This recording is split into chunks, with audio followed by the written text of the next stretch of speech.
Hi, I'm David Ruekberg, and thanks for tuning in. And thanks to DMQ for hosting this virtual salon. I love this journal and feel honored to be in the company of its writers.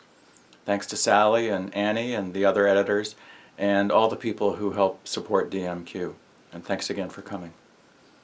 I'm going to read from my second book, Hour of the Green Light.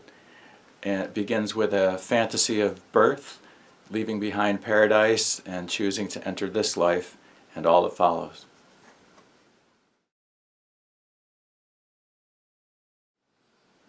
Delivery. Swimming away from the green horizon, I foresaw hot light and desiccation, sweetened by a swirl of apricot and lemon that would soon enough sour. Birds stirred, fluttered my belly.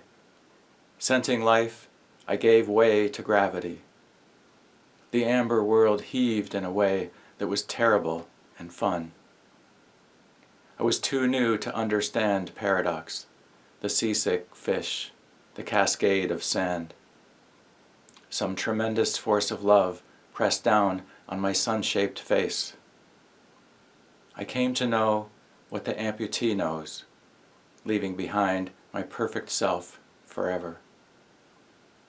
What I didn't expect was the havoc, the calipers tipped with fire, the rigid God who held me in air, an aborted sacrifice. The new world wrapped its rubber hand around me like a tourniquet, dandling me, inverted and rawling before the crowd, its roar rasping my brand new skin.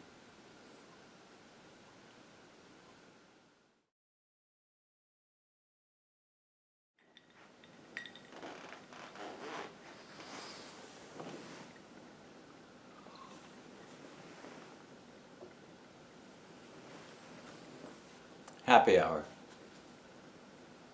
4 o'clock. The sun's been sliding down all afternoon. Hour of my first expulsion. Hour of the cherished time between school bus and heated family dinners.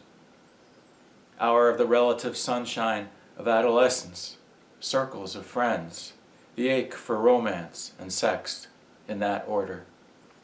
Then college. Actual sex and romance, filled and emptied and filled again. Hour of the long road of manhood, muted at day's end by glasses of wine or vodka and ice.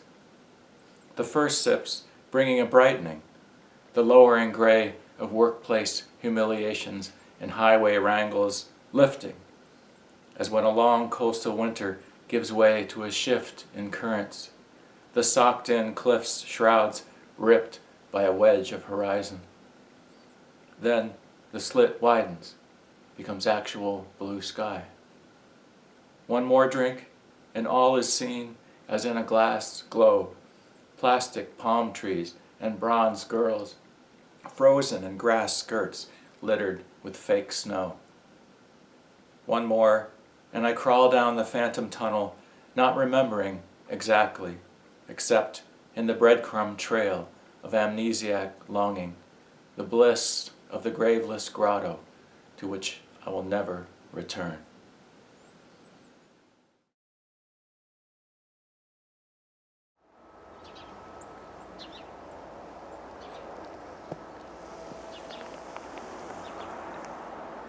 Want. All I've ever wanted is to want. I open my mouth, and instead of answers, want comes out. I want more electricity and more capital. I want the clay and imagery of my life to stand up and dance with me, mirroring my movements one for one. That would be answer enough. Instead, what I get are half-made men and women going about their business of wanting too. I half dance for them in turn. We form a cockeyed web, moving about an imagined center. It's here, no, over here.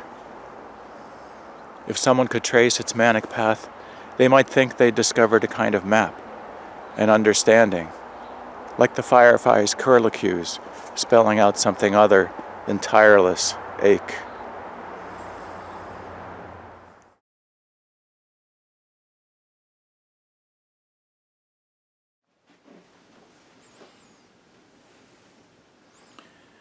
Work. And thanks to DMQ for publishing this one. I sweep the back porch of maple keys and oak flowers from last week's storm. Bring out the rocker, my tools, lap desk, notebook, pen, coffee, apple. A chipmunk winds up his chipping warning like a crazed mason working a whetted stone. The sparrow on the spruce bough gurgles her question, unsure how to get the moth in her beak to the birdhouse near me, where her chicks gawk and chitter. One of the flagstones is crumbling to dust, and later I'll look into why, and later repair it. Later weed the garden, mow the incessant lawn, negotiate paths between love and ruin that separate the kitchen and the bedroom. Make lists. But for now, there's this work, these small strokes, maybe nothing more than compost for tomorrow's garden. Everything I see is made of small efforts, piled like pebbles to divert some current this way or that. It narrows and roars, flattens, makes a fan from which slender green things grow. A web of small lives, digging, leaping, soaring, gathering twigs and making nests shaped like a world for the work to continue. Thanks for watching.